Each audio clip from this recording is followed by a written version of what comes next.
எல்லாரும் ரசித்து ருசித்து சாப்பிடக்கூடிய தேங்காய் மாங்காய் பட்டாணி சுண்டல் தான் செய்ய போகிறோம். ஃபஸ்ட்டு இந்த ரெசிபி பண்ணுறதுக்கு பட்டாணியை நல்லா ஊற வச்சு எடுத்துக்கிடணும். குறைஞ்சது 10 மணி நேரமாவது ஊற வச்சு எடுத்து வச்சுக்கோங்க. அப்போ தான் அந்த பட்டாணி நல்லா சாஃப்டாக நம்மளுக்கு வெந்து வரும். நான் இன்றைக்கி 10 மணி நேரம் ஊற வச்சு எடுத்து வச்சதை தண்ணியை வடிகட்டிட்டு குக்கரில் சேர்த்துருக்குறேன். இப்போ வேக வைக்க போச்சில் இதுக்கு தேவையான அளவுக்கு உப்பும் சேர்த்து தண்ணியும் ஊற்றிக்கலாம். தண்ணியுடைய அளவு பார்த்திங்கன்னா அந்த பட்டாணி எல்லாம் நல்லா மூழ்கி இருக்கிற மாதிரி பார்த்துக்கோங்க. கொஞ்சமாக தண்ணி வச்சிட்டிங்க அப்படின்னா ஒன்று வெந்து வேகாமலும் வரும். இப்போ அந்த தண்ணியை வடிகட்ட தான் போகிறோம். அதனால் தாராளமாக தண்ணி விட்டு உங்களுடைய குக்கருக்கு தகுந்த மாதிரி விசில் வச்சு எடுத்துக்கோங்க. நான் இன்றைக்கி 3 விசில் வச்சு எடுத்துருக்கிறேன். இப்போ ப்ரெஷர் தானாக ரிலீஸ் ஆனதுக்கப்புறமா நம்ம திறந்து பார்த்தோன்னா பட்டாணி சுண்டல் எல்லாம் நல்லா நம்மளுக்கு வெந்து வந்திருக்கணும். அதே நேரத்தில் குழஞ்சிரவும் கூடாது. இப்போ அந்த தண்ணியை நல்லா வடிகட்டி எடுத்துக்கோங்க.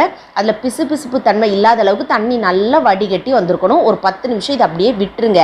இப்போ அது இருக்கும் போச்சுலேயே நம்ம இதை தாளித்து விட்டுறலாம். அதுக்காக ஒரு பாத்திரத்தில் 2 ஸ்பூன் எண்ணெய் சேர்த்துக்கோங்க. எண்ணெய் அதிகமாக வேண்டாம். அதில் கொஞ்சோண்டு கடுகு உளுந்தம்பருப்பு சேர்த்து பொரிய விடுங்க. கடுகு நல்லா பொரிஞ்சு வரட்டும்.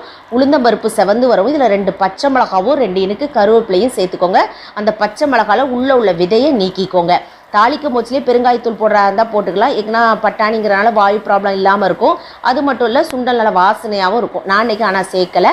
இப்போ இதை நல்லா வதக்கி விட்டதுக்கப்புறமா நம்ம வேக வச்சு வடிகட்டி வச்சுருக்கிற அந்த பட்டாணி இது கூட சேர்த்துக்கோங்க. நம்ம 10 நிமிஷம் வச்சுருக்கனால லைட்டாக சூடு ஆறி இருக்கும் இல்லையா. இப்போ அந்த தீயை தணிச்சு போட்டு அதில் கொஞ்சம் நேரம் அந்த சூடு ஏறுறதுக்கு அந்த எண்ணெயோடு இதை நல்லா மிக்ஸ் பண்ணி எடுத்துக்கோங்க. இப்போ நம்ம இறக்க போகிற சமயத்தில் கேரட்டு, மாங்காய், தேங்காய் இது எல்லாத்தையுமே நான் துருவி சேர்த்துருக்கிறேன். இதில் நீங்கள் பல்லாரியோட பொரிசாக கட் பண்ணி சேர்க்குறா இருந்தால் சேர்க்கலாம். அதே மாதிரி நீங்கள் ஸ்டவ்வை ஆஃப் பண்ணிவிட்டு ஒரு 2 சொட்டு எலுமிச்சப்பழ சாறு சேர்க்குறா இருந்தால் கூட சேர்த்துக்கலாம். நான் மாங்காவுடைய புளிப்பு சுவை இருக்கிறதுனால நான் இன்றைக்கி எலுமிச்சப்பழ சாறு சேர்க்கல. நீங்கள் சேர்க்கணுன்னா சேர்த்துக்கோங்க. இப்போ அப்படியே சர்வ் பண்ணி பாருங்கள். சுட சுட எல்லாருக்குமே ரொம்ப பிடிக்கும்.